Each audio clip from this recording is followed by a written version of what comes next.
Diary. I've spent so much of my life not knowing who I really am. I never felt Filipino enough, and I never felt American enough either. So, where does that leave me? Am I even allowed to call myself Filipino?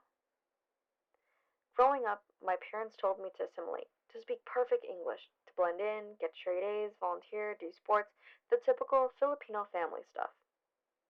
They wanted me to learn everything, except about my heritage. They never taught me Tagalog because they were afraid it would set me back in school.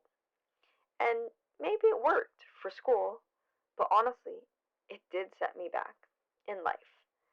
I just kept spending years just piecing parts of me that I thought was myself, only to just continue being confused and question my identity even more.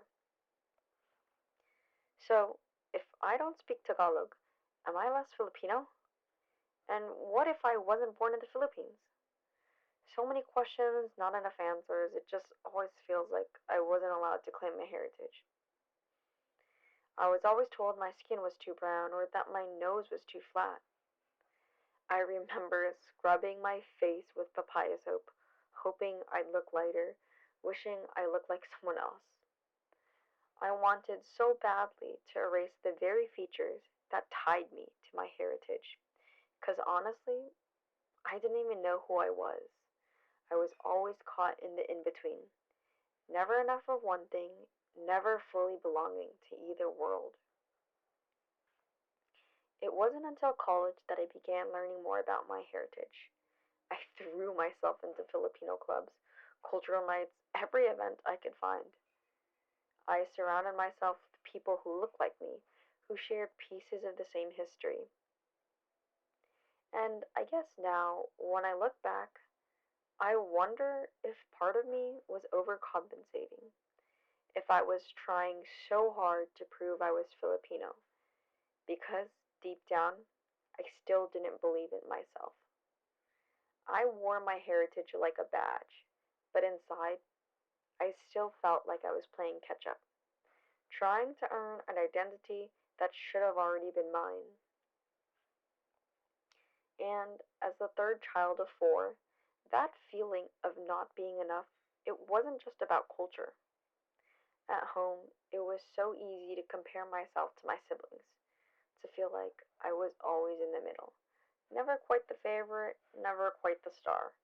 Always measuring myself against who they were and always coming up short. So now with Kilig Ko, everything I create feels like healing for myself. Every design, every piece, it's like I'm stitching together the parts of me that were always split. It's a reminder that even if I don't fit into a single box, my story still matters. And maybe, just maybe, my healing can help someone else too. So, here are some affirmations I've told myself, reminders I return to on the days I feel like I'm not enough. Maybe they can remind you too.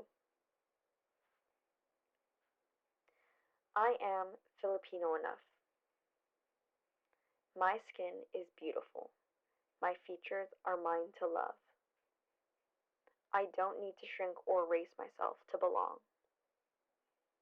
I carry my family's story and my own. Both are worth honoring. My identity isn't something to prove, it's something to embrace.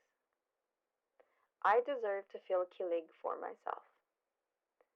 I am worthy of love, pride, and joy exactly as I am. So here's my reminder to myself and to you. Be kilig for yourself, love yourself fully, and know without a doubt that you are already more than enough.